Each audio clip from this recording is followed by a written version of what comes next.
Hi, I'm Julie Cousler. I'm the Executive Director of Education-Plus. We are an organization that scales high-impact health and education models, one of which is the well-evidenced school-based health center.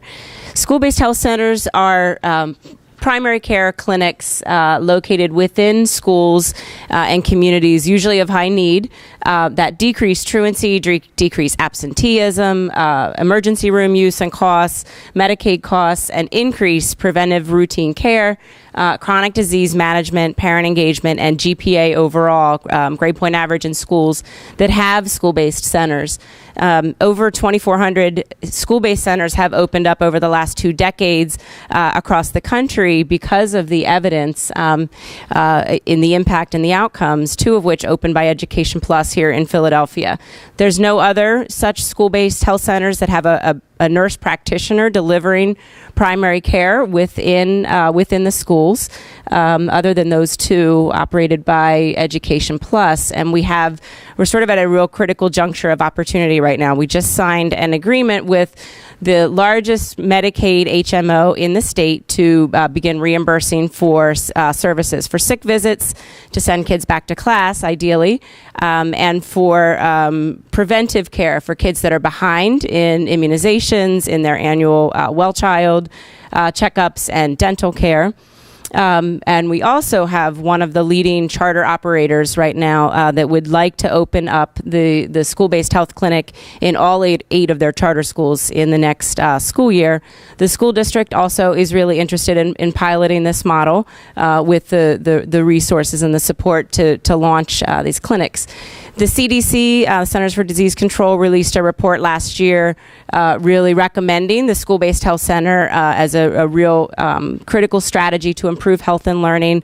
The model also aligns well with the Affordable Care Act as a cost-effective way to build capacity for the rapidly growing number of insured in the country with nurse practitioners delivering primary care.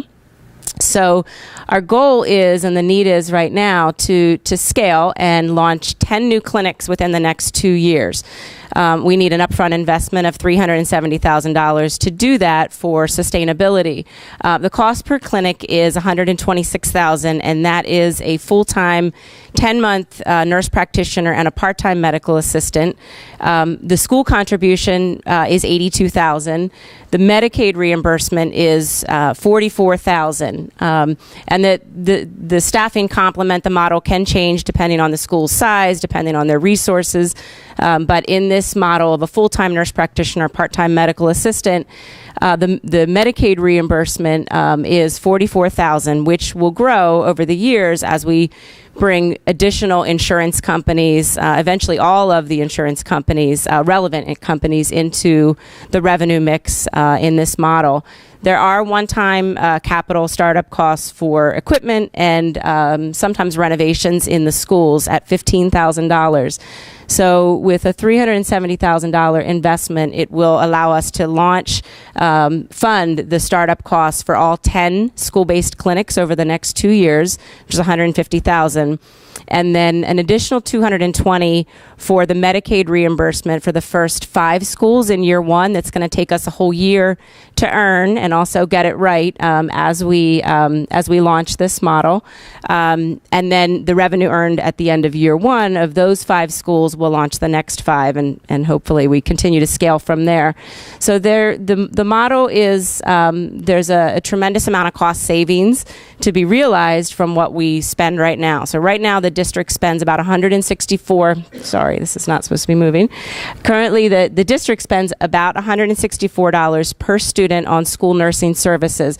This model is $254 per student for a much higher level of care.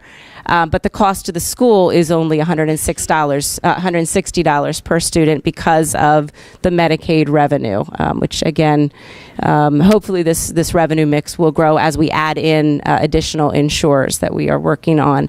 So Education-Plus is sort of the back office, the management services organization in terms of clinic administration, in terms of billing, and we contract with the National Nursing Centers Consortium for the clinical services. So as we grow, we add a regional management team to manage quality and outcomes. So who stands to gain? Really everybody, in terms of taxpayers, clearly the health insurance companies, and the health insurance companies and the medical providers that we partner with. We don't seek to replace the child's medical home, rather to supplement it for kids that are behind in care, bring them up to care. But most importantly, the students and the schools. So with a pretty modest investment of $370,000, we lay the foundation for pretty tremendous scaling to come.